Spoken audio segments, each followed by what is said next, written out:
amenikumbuka. Niliyekuwa chini, Mungu ameniona, amenipandisha juu, nikaketishwe na wakuu.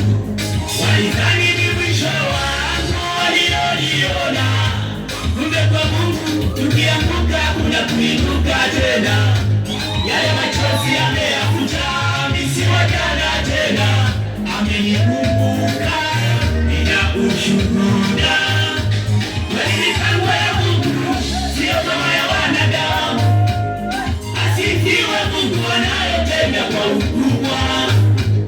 Nimekumbuka kama Yusufu, nimetolewa shimoni. Nimekumbuka kama Daudi kutoka machungoni, na kama Hana mtoto uzeeni. Amenikumbuka, amenikumbuka.